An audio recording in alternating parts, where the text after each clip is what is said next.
Scooby-Doo and the Mystery of the Haunted Carnival. The sun was setting over the sleepy town of Millville, casting long shadows across the empty streets. The Mystery Inc. gang, Fred, Daphne, Velma, Shaggy, and of course Scooby-Doo, were driving down a winding country road in the Mystery Machine. They had just received a call about a strange series of events at the old Millville Carnival, which had been closed for years, but recently reopened for a special weekend event. I don't know, Shaggy, Scooby said nervously, clutching his collar. This place gives me the creeps. Ruh-roh, Raggy, Scooby whimpered, peering out the window as the carnival's flickering lights came into view. The colorful tents and rides looked cheerful in the daylight, but the eerie glow of the carnival lights after dusk gave the whole place a spooky vibe. Fred pulled the van into the parking lot. All right, gang, let's check it out. The mayor says there's been strange noises, lights flickering on their own, and people disappearing during the carnival nights. Sounds like a mystery for us. Daphne adjusted her scarf and smiled.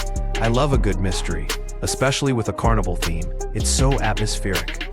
Velma, already flipping through her notebook, said, according to the reports, the carnival was shut down after a series of accidents years ago. They say it's haunted by the ghost of a former performer known as the Phantom Clown. Shaggy gulped. Like ghosts and clowns? That's double trouble, man. Scooby shivered. Ruh-roh. The arrival at the carnival. The gang stepped out of the Mystery Machine and walked toward the carnival entrance. The ticket booth was empty, but a sign read, "Welcome to Millville's Haunted Carnival. Open only this weekend." Looks like the staff is all gone for the night, Fred noted. Let's split up and see what we can find. Zoinks, I don't like this, Shaggy whispered to Scooby. Let's stick together, okay? Scooby nodded vigorously. Yeah. Fred, Daphne, and Velma headed toward the main tent, while Shaggy and Scooby wandered near the Ferris wheel, which creaked ominously in the wind.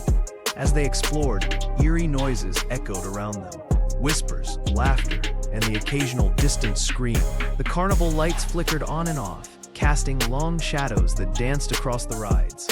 The first encounter, suddenly, Shaggy and Scooby heard a strange honking noise. They turned to see a clown figure in a tattered costume and glowing eyes approaching them. "Ruh, a ghost clown," Scooby yelped, grabbing Shaggy's arm. Let's get out of here," Shaggy shouted, and the two ran toward the main tent, the clown chasing after them with a sinister laugh. They burst into the tent where Fred, Daphne, and Velma were investigating a strange machine covered in dust. "Help! There's a ghost clown after us," Shaggy panted. Fred pulled out a flashlight and shone it toward the entrance. The clown stopped and vanished into thin air. "Typical ghost trick," Fred said. "But we need to find out who's behind this." Velma examined the machine. "This looks like some kind of projector. Maybe it's used to create the ghostly effects." Daphne pointed to the shadows on the tent walls. "And those glowing eyes on the clown could be some kind of light trick." Clues and discoveries. The gang split up again to search for more clues.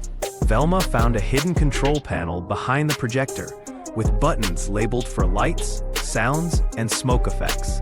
Fred and Daphne discovered footprints leading away from the tent toward the carnival's old funhouse. Shaggy and Scooby, still jittery but curious, followed the footprints to the funhouse entrance. The door creaked open by itself, revealing a dark corridor filled with mirrors and strange reflections. Inside, they heard a faint voice singing a melancholy tune. That sounds kinda sad," Shaggy said softly. Scooby sniffed the air. "Rah, smells like popcorn?" They moved deeper inside and found a small room with a dusty trunk. Inside were old clown costumes, makeup kits, and a faded photograph of a smiling clown holding a child's hand. The Phantom Clown story. Velma joined them and looked at the photo. This must be the Phantom Clown. According to town records, his real name was Charlie McGee. He was a beloved performer who disappeared mysteriously years ago. Fred added, and the carnival shut down after that. Someone's trying to scare people away by pretending to be his ghost. Daphne examined the costumes. But why now? And who would go to such lengths? Suddenly, the lights flickered, and the ghost clown appeared again, blocking the exit. "Ruh-roh," Scooby growled, standing protectively in front of the gang. Fred quickly grabbed a nearby rope and swung it, catching the clown off guard. The figure stumbled and fell, revealing a pair of glasses and a familiar face underneath. The unmasking. "Wait a minute. It's Mr. Jenkins, the carnival's manager," Fred exclaimed. Mr. Jenkins groaned. "You've ruined everything. I was trying to scare people away so I could buy the carnival cheap and sell the land to a developer." Velma shook her head. "And you used the old projector and costumes to create the ghost clown illusion." Shaggy crossed his arms. "Like, you're not very scary when you're just a guy in a costume." Scooby laughed. "Ra-ha-ha." Mr. Jenkins sighed. "I guess I underestimated you kids. You always figure things out." The happy ending. With the mystery solved, the gang called the police to take Mr. Jenkins away. The carnival staff returned, and the mayor thanked Mystery Inc. for saving the day. Daphne smiled as they walked back to the mystery machine. Another mystery solved, and no ghosts after all. Fred nodded. "Just a greedy man with a plan." Velma added, "And a little bit of old carnival magic." Shaggy and Scooby, relieved and hungry, headed straight for the food stand. Let's get some Scooby snacks and cotton candy. Scooby barked happily. "Scooby-Dooby-Doo." As the gang drove away, the carnival lights shone brightly behind them, no longer haunted but full of life and laughter.